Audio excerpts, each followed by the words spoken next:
Please welcome our first short-form keynoter, the chief tease of Trip Tease, Charlie Osmond. Charlie.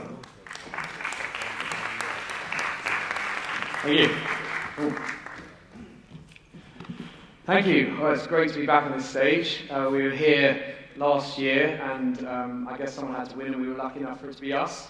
And I felt when I was here that it was very easy to get carried away in this fabulous conference full of energy and innovation and ideas, and think that everything is glorious in the world and the land of travel startups. But I can tell you from personal bitter experience that that's far from reality.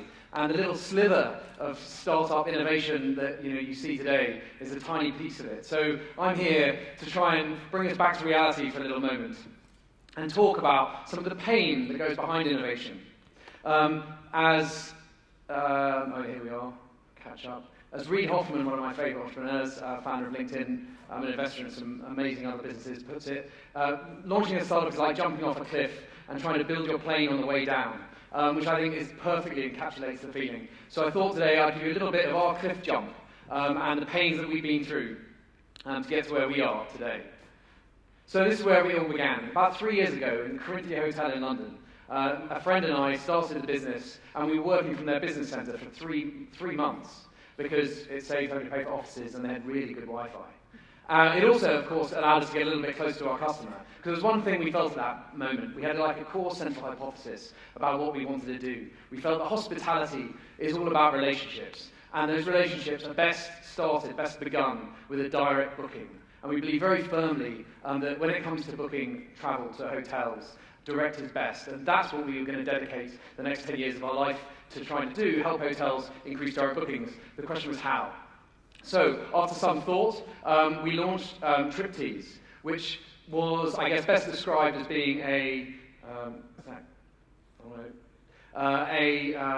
social travel magazine. So, a little bit of a mix between Instagram meets TripAdvisor. We noticed that people love sharing travel, but nobody ever shared reviews. And we figured that was mostly because reviews were pretty ugly. So we went about changing that, giving people this experience of feeling like a travel editor that makes something fabulous, they'd want to share it. And we worked very hard on getting this thing ready for launch, and the launch was great. We got featured by Apple Editor's Pick. We were written about in the #1 bestseller of the year business book, in news and everything else. And so straight after the launch, we thought, this is great. We really have hit upon a winner. Some of my covers are not quite coming up as I'd expected. So forgive me while I do that. But what you'll see there, I was trying to make the point, is that we had this, after 2 or 3 weeks in, we felt fabulous. The business was taking off just as we'd always hoped it might. And then suddenly, week 4, everything dropped back off a cliff. The PR hype, the excitement that had come from the launch suddenly disappeared. So we went to work, working really hard on the platform, day after day for 8 months, trying to improve the experience, and also to make sure we could get our message out. And we did that in a number of different ways. One of my favourite growth hacks that we employed at the time was About.me. It was a relatively new platform. It had the right kind of users that we were also targeting. People would create these sort of personal profile pages. And one day, About.me started sending emails to their users. And in those emails, they'd say if somebody else had visited your About.me page, and they'd put a little picture of them.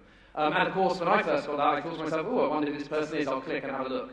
So we created Mary on About.me. Mary was a bot. Mary, we figured she looked very pretty, but just about girl next door pretty. And she would travel around About.me, clicking and visiting everyone's profile again and again. And they'd be getting emails, and then they'd come and visit her, and find out she worked at Trip Tease, and come and check us out. So we used, as startups so often have to, so many tricks to try and gather some pace and some momentum. And it started to work. After that initial blip at the beginning, things slowly started to build back up. And at that point we thought, this is going really well. People are spending well over 15 minutes on the site when they come and visit. Let's start and go raise some money. So I jumped on a plane to San Francisco and went to Sand Hill Road, which, if you don't know it, is the #1 sort of location for venture capital firms globally.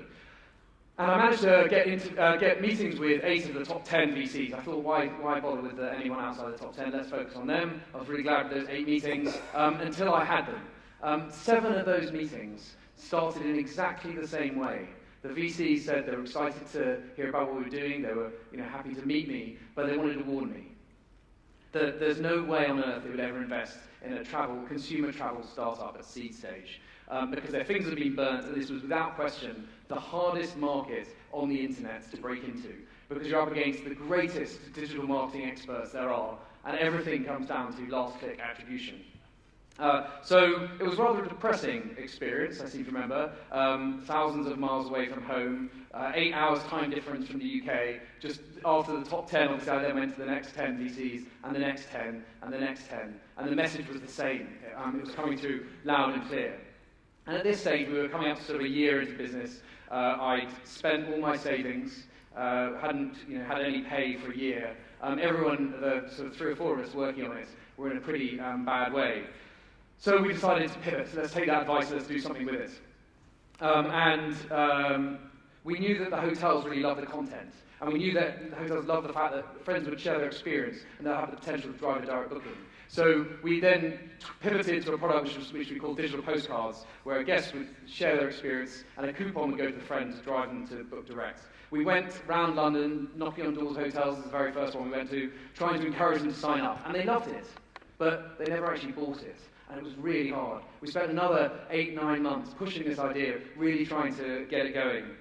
And finally, we started to see a little bit of interest trickling in, which was good, because by this stage, we'd have to move out of the company office. I found I was due to buy a house, which I had to sell on the day I bought it, because we couldn't afford it anymore. I moved my wife and family to rented accommodation, making sure that we had a basement so that the company could stop paying for office space and we could move everyone into the basement.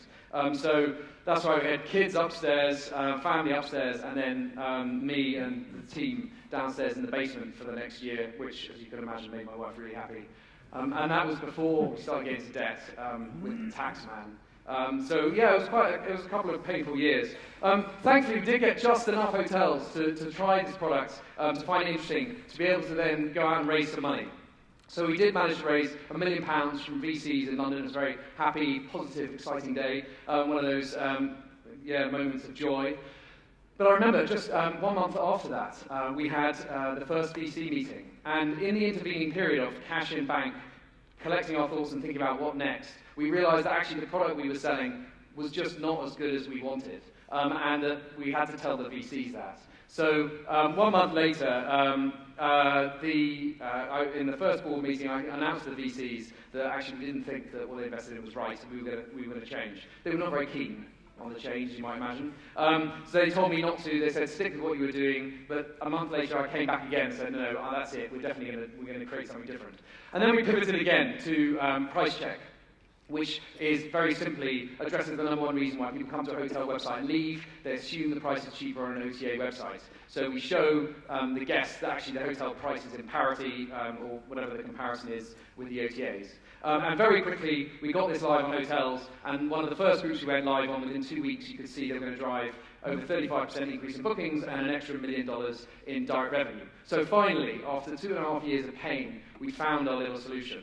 I came here and pitched last year, then a broader product set, which was really about tracking users' complete behavior on a hotel website and serving them conversion messages, which we can whiz through because you don't need to know that. And that was going great, but perhaps too great. We went then from sort of 10 to 100 to 1,000 to 3,000 hotels in record time. And some of the challenges of that were mistakes.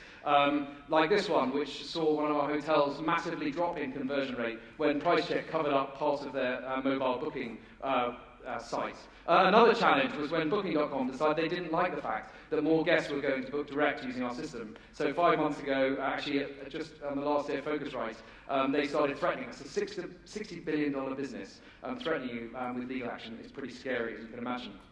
But I'm glad to say that since then, things have been going a lot better. The legal stuff has died away. We've raised more money, and things are great. But I just thought it might be worth reflecting on the pain and the challenge and the stress you have ahead of you. The person I think who's gone through this more than any other entrepreneur is Elon Musk. And so I'll leave you with his words, which I think perfectly sum up exactly what it feels like to be running a startup. Thank you. Thank you, Charlie.